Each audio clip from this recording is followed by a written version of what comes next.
I think it's in our human nature to fall in love with stories of people that achieve the impossible. I mean, I'm sure everyone loves a good underdog story. The tales of how someone or a team that comes from nothing and rises through the ranks and overcomes countless obstacles and doubts. And what I'm going to be covering is kind of a unique underdog story in itself of a man who came from nothing but reached the pinnacles of power that shocked the world for years to come. Now, if you've watched the Netflix show Narcos, then this man does not need any introduction. The man named Pablo Escobar Gaviria. This drug kingpin that came from virtually nothing not only ascended to becoming one of the most richest and most powerfulest man in the whole of Colombia, but also achieved wealth that was recognized on a global scale. At the time of his death, he was estimated to be worth at least $30 billion and is considered to be one of the most wealthiest and most powerful criminals of all time. I mean, till this day, his name is shrouded in controversy. I mean, he donated heavily to the poor, while at the exact same time blew up planes full of innocent people and committed many acts that many people consider as acts of terrorism. Till this day, it seems that the man seemed full of contradictions, where some people view him as an idol and as one of the most successful entrepreneurs of all time, to some other people viewing him as nothing more than a bloodthirsty, power-crazy terrorist that brought nothing but death and destruction to the people of Colombia. Now, I'm not really going to cover his life story as such, as I'd advise to go watch the Netflix show Narcos, because it does a way better job than I ever will, and it actually will blow your mind about what actually happened. But what I am going to cover is how he was able to accumulate so much power in his life, and what we can learn from Pablo Escobar. What strategies did he implement in order to just come from just humble beginnings to then to go on to accumulate so much power at a level that even surpassed his own government? Now, in case you're new here, this is an entrepreneurship channel. The things that we cover are in relevance to how us entrepreneurs can use certain character traits to implement into our lives, our businesses, and in ourselves. And to do this, I'll be using Machiavelli's works of political theory as reference, mainly referring to his book known as The Prince. So how can we think like Pablo Escobar? How was just a normal working guy able to ascend and accumulate such levels of power that even surpassed the government itself? Well, he did this by using Machiavelli's principle. The principle of that it is better to be feared than loved. Now, this tends to be one of Machiavelli's most misquoted quotes of all time. And people will always take it out of context and say that the principle is wrong and evil, without really researching and actually understanding what Machiavelli actually means. But the majority of people only quote the first part, it is better to be feared than loved, but conveniently forget the second part to the quote, if you cannot be both. What Machiavelli is stating here is that the ideal prince or effective leader should be a person who embodies the qualities of being both feared as well as loved, which if you combine the two is the highest form of respect. However, if you are put in the position of having to only choose to govern by one, then to choose to govern by fear is the better option. Now, regardless if we agree or disagree, this principle is essentially how Pablo Escobar was able to rise from just a small-time smuggler to becoming one of the most powerfulest and effective leaders that the world has seen in a very long time. But it is also what actually led to his inevitable downfall, which if you stick around, you will soon find out why. Now, Pablo came from very humble beginnings, but by the time he hit his early 20s, he was already doing very well for himself. But after finding some luck in the cocaine trade, this is where Pablo seriously started to make a mark for himself. He then went on to create and run a cocaine empire, on the par of levels of a Fortune 500 company. And as he expanded his business, he realized that he wanted it all. He wanted the money, the power, the status, and even the dream of one day becoming president, and he was determined to get it. But as his expansion of his business grew and grew, he realized that the biggest asset that would have allowed him to achieve his aspirational goals was having control. The ability to control people and their actions. The ability to control the government and the people of Colombia. That is what would make him an effective leader. And that's what would allow him to reach his goal of becoming president of Colombia. Now, if we take a look at the definition of a leader, what it states is that a leader is a person who leads or commands a group, organization, or country. So by definition, a good leader is someone that can control a group of people to do what they are told to do. So that's essentially what makes a good leader, the ability to control. This doesn't necessarily mean that a good leader is a good person. It just means that they know how to control people to commit to certain actions. An example of this could be Adolf Hitler. Hitler was nothing more than a murderous, evil psychopath. But the one thing that no one can take away from him was his insane ability to lead and command his army and country to crazy heights of power. Hence, by definition, he was a great leader, and that's what Pablo understood. He had to become an effective leader. And in order to become that person, he used Machiavelli's principle of that the ideal effective leader is of a person who embodies the qualities of both being feared as well as being loved. But if you are put in the position of having to only choose to govern by one, then fear is the better option. Pablo implemented the love aspect of this principle by donating generously to the poor, redeveloping his hometown of Medellin, promising the people of Colombia that he would bring change to the country. This charity and philanthropy work that he did was all just really a political power move more than anything, much more as it was to gain respect and love from the people. When it came to the drug business, he would give people, especially people from deprived backgrounds, job opportunities, which would allow them to make money on a level that would have been very hard to come by given the nature of the situation the people were in. In that aspect, Pablo gained love from people, and as he was coming up, his support from the people only intensified as he did more and more charitable work. And even till this day, nearly 30 years after his death, there are still people in Colombia that worship him and view him as a saint. But what Pablo knew was that just by only being loved by people would place a huge limitation in his pursuit to obtain presidency. So that's where the fear aspect of everything came into play. When it comes down to the ability of being able to obtain control over something, there needs to be some element of fear. An example of this is how the government controls us. We are taught all our lives to develop a good sense of morality, the ability to distinguish the difference between right and wrong. But that respect and love for what's right or wrong alone would not be enough to stop people from committing bad actions.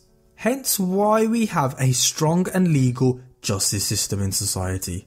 This law system acts as a deterrent and a strong symbol of fear for the general public. That if you commit an act on the wrong side of morality, let's say like an act of robbery or murder, then not only are you going to have to deal with doing something morally wrong, but you're also going to be spending a long time rotting in a jail cell.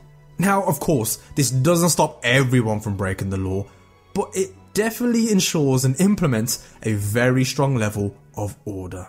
And this is exactly what Pablo did. He essentially created his own law system with the people of Colombia, including politicians and law enforcement.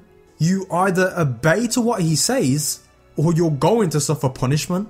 And that's where the infamous saying, plata o plomo, stems from, which literally translates to, you can take a bribe or you can take a bullet.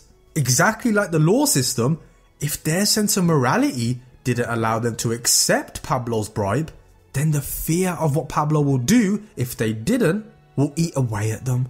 And it only would be a matter of time before they would succumb to the fear and be under Pablo's control. Because the scariest thing was, everyone knew that Pablo's threats were never empty. If he said he will kill you, he will literally kill you. To prove the grand scale of the amount of killings that were going on at the time, in 1988, the city of Medellin was listed as the murder capital of the world. All Pablo wanted was power and control. And when he finally got elected to become a politician, Rodrigo Lara, Colombia's Minister of Justice, exposed Pablo for being a criminal, which led to Pablo being banished from politics. And you can guess what eventually happened to Mr. Lara a few months down the line. After realizing his dream of becoming president became virtually impossible, he then went on to think, if he can't be president, then he'll just have to accumulate more power than the president himself. He kept continuing his philanthropy work, but his intimidating presence grew ever stronger day by day through the atrocities and acts of terrorism that he committed. He met his rivals in the cocaine business with unmatched violence and killings. He had control over police officers, judges, politicians, lawyers, and at his prime, this led him to obtain more control over the country of Colombia than the president himself. And this is how he was able to accumulate so much power and control. But if you know the story about Pablo Escobar, then you know that it all eventually didn't end well for him. And you may be thinking, well, what was the reason for that, Aaron? If Machiavelli's principle worked so well, then why did Pablo spend the last few years of his life on the run? Well, the reason for that is, yes, Pablo used the principle to become an effective leader, and he did, of combining fear and love, but using fear over love when he had to. And as I've just explained, this worked for him. At one point, he basically had control of everything. But where it all went wrong for Pablo is when the fear aspect turned into hatred. Pablo again was very well feared, but he still had the love and support of the general people, until he took his acts of violence to the extreme. These continuous acts of atrocities and countless innocent lives being lost caused people to eventually stop supporting Pablo, and the love for him vanished. But Pablo still had control over these people, as even though they didn't love him anymore, the people still feared him. So he was still able to maintain a strong level of control. And that's how Machiavelli's principle works. But when his acts of terrorism got to a point where even his most loyal supporters questioned him, it literally was a transformation of feelings. Initially, the people's love for him disappeared. But eventually, after continuously having to live through and witness all the chaos and murder that Pablo was bringing, which seemed heavily unjustified, that feeling of love that initially disappeared came back as hatred. And this is the reason for Pablo's downfall. And this is where you need to really pay attention. Machiavelli clearly states that the best qualities a leader can have is the combination of being feared and loved. But if you can't do both, it is better to govern by fear. We've already established that numerous times. But what Machiavelli also talks about is the importance that a good leader should never be unnecessarily cruel. Yes, an effective leader must sometimes commit some cruel acts in order to establish the circle of fear around them. I mean, you can't make an omelette without breaking a few eggs. But what Machiavelli says is that a leader should never be cruel without justified reason. Machiavelli surprisingly went against people that abused their power. He argued that the excessive mistreatment of power and people would not win loyalty or trust or obedience. This abuse of your power and overdoing things will cause the feelings of love and fear to transform into hate.